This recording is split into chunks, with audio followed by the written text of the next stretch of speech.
नमस्कार, मैं हूं प्रवीण अहलावत। आप 90 डिग्री देख रहे हैं। नेता प्रतिपक्ष का इंतजार लगातार लंबा होता जा रहा है और इसको लेकर अब कुछ अहम जानकारी सामने आ रही है। कुछ कुछ छनकर अब साफ होने लगा है कि किसे है नेता प्रतिपक्ष कांग्रेस है वो बना सकती है। आप सभी इस बात से वाकिफ हैं कि जो कांग्रेस पर्यवेक्षक जो आए थे, जिन्हें पर्यवेक्षक बनाकर भेजा था, उन्होंने कहा कि दिल्ली से सार्वजनिक होगा नाम कि हरियाणा में कांग्रेस का नेता प्रतिपक्ष कौन होने वाला है। इसके लिए कुछ चेहरे हैं जिनको लेकर आलाकमान के बीच में मंथन चल रहा है। कुछ चेहरे हैं जो लॉबिंग कर रहे हैं नेता प्रतिपक्ष के लिए। उसमें अगर बात की जाए तो चंद्रमोहन बिश्नोई का नाम सबसे पहले आया था, अशोक अरोड़ा का नाम आया था। जो एक और जानकारी अहम निकल कर सामने आ रही है, बादली से कांग्रेस के जो विधायक हैं कुलदीप वत्स, उनका भी नाम एक बार है नेता प्रतिपक्ष के लिए चला था। लेकिन अब ये कहा जा रहा है कि इसमें अब डॉक्टर रघुवीर सिंह कादियान और गीता भुक्कल के नाम की भी एंट्री हो चुकी है। और सबसे महत्वपूर्ण बात यह है कि ये कहा जा रहा है कि आलाकमान ये तय कर चुका है कि भूपेंद्र हुड्डा को नेता प्रतिपक्ष है शायद अब नहीं बनाया जाएगा। हाँ, ऐसा हो सकता है कि भूपेंद्र हुड्डा से उनकी ये इच्छा पूछी जा सकती है या वो किसको तवज्जो देते हैं ये पूछा जा सकता है। भूपेंद्र हुड्डा किसी का नाम प्रीफर करते हैं तो उस पर गंभीर है विचार है वो किया जा सकता है। तो ऐसे में ये कहा जा रहा है कि भूपेंद्र सिंह हुड्डा 2 से 3 नाम हैं जिनके ऊपर वो प्रीफर वो उन नामों को है वो आगे कर सकते हैं, जिसमें अशोक अरोड़ा हैं। अब की बार विधानसभा सत्र में चौधरी भूपेंद्र सिंह हुड्डा के साथ ही वो बैठे हुए थे। झज्जर से विधायक हैं गीता भुक्कल और सबसे जो चौंकाने वाला नाम है वो है डॉक्टर रघुवीर सिंह कादियान का। और कहा जा रहा है कि गहनता से चौधरी भूपेंद्र सिंह हुड्डा डॉक्टर रघुवीर सिंह कादियान के नाम पर विचार कर रहे हैं कि क्यों ना डॉक्टर रघुवीर सिंह कादियान को नेता प्रतिपक्ष है वो बना दिया जाए। वैसे अगर अशोक अरोड़ा की भी बात की जाए तो उन्हें भी संगठन का खासा अनुभव है, वो अच्छा खासा अनुभव रखते हैं। इनेलो में भी कई वर्षों तक वो प्रदेश अध्यक्ष का पदभार वो संभाल चुके हैं, वो भी इस जिम्मेवारी को अच्छे से निभा सकते हैं। गीता भुक्कल भी अब एक एक्सपीरियंस नेताओं की श्रेणी में आ चुके हैं और बड़ी एक बेहतरीन मिसाल पेश की जा सकती है कि एक महिला को बतौर नेता प्रतिपक्ष अगर बना दिया जाए तो। लेकिन डॉक्टर रघुवीर सिंह कादियान के नाम पर सीरियस विचार हो रहा है। तो आज हम चर्चा करेंगे कि अगर डॉक्टर कादियान को नेता प्रतिपक्ष बना दिया जाता है तो ये कैसा रहेगा।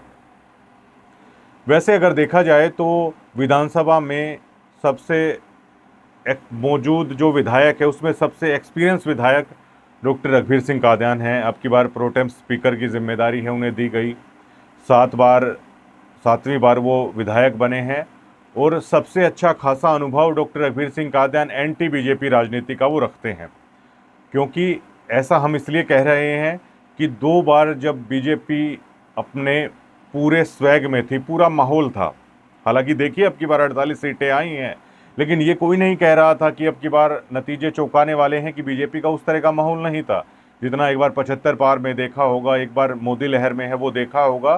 तो उस दरमियान डॉक्टर रघुवीर सिंह कादियान ने कभी भी बेरी विधानसभा में बीजेपी को नहीं जमने दिया और अब की बार तो बीजेपी को और ज़्यादा वोटों से है डॉक्टर रघुवीर सिंह कादियान ने हराया है। तो हम ये बिल्कुल कह सकते हैं कि डॉक्टर रघुवीर सिंह कादियान पूरे एक्सपर्ट हैं कि बीजेपी के खिलाफ राजनीति कैसे की जाए, कैसे बीजेपी के साथ है वो मुकाबला किया जा सकता है।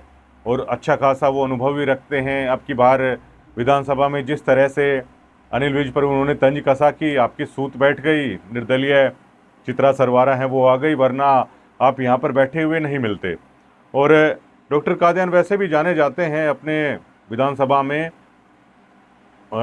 ओजस्वी वक्ता के तौर पर। हालांकि कई बार क्रिटिसाइज भी हुआ है उनकी कई बातों का, लेकिन यही सबसे महत्वपूर्ण खबर है कि डॉक्टर रघुवीर सिंह कादियान हैं, उनके नाम पर सीरियस मंथन है वो हो रहा है नेता प्रतिपक्ष के लिए। लेकिन ये एक पहलू है, ये पहलू वो है अगर डॉक्टर रघुवीर कादियान बनते हैं, अशोक अरोड़ा बनते हैं या गीता भुक्कल बनती हैं तो इसका मतलब ये है कि कांग्रेस आलाकमान ने जो भूपेंद्र सिंह हुड्डा का पसंदीदा चेहरा है उसके नाम पर मोहर लगाई है। लेकिन इससे इतर ऐसा भी हो सकता है कि जो कांग्रेस आलाकमान है वो बिल्कुल सिरे से खारिज कर दे नेता प्रतिपक्ष के नाम के लिए खुद भूपेंद्र सिंह हुड्डा या अन्य किसी नाम का चाहे उसमें डॉक्टर अकबर कादियान हो, गीता बुक्कल या अशोक अरोड़ा हो। कांग्रेस आलाकमान ये भी हो सकता है कि कोई चौंकाने वाला नाम है वो सामने दे दे, लेकिन अब तक ये क्लियर है कि हुड्डा साहब की विदाई लगभग नेता प्रतिपक्ष के पद से है, वो तय मानी जा रही है। अब जल्द ही है कांग्रेस आलाकमान नेता प्रतिपक्ष के नाम की घोषणा कर सकता है। वो घोषणा काफ़ी चौंकाने वाले भी हो सकती है, क्योंकि अगर कांग्रेस आलाकमान अगर भूपेंद्र हुड्डा या उनकी पसंद की बजाय किसी अन्य चेहरे को अगर नेता प्रतिपक्ष बनाता है तो वो चेहरा बिल्कुल चौंकाने वाला है, वो यकीनन है, वो हो सकता है। उसके बाद फिर ये देखना बड़ा दिलचस्प होगा कि क्या कोई कड़ा फैसला भूपेंद्र सिंह हुड्डा राजनीति में आगे ले पाएंगे या नहीं ले पाएंगे। यही बड़ा सवाल है जो लोगों के जेहन में राजनीति को लेकर उठ खड़ा हो रहा है। धन्यवाद।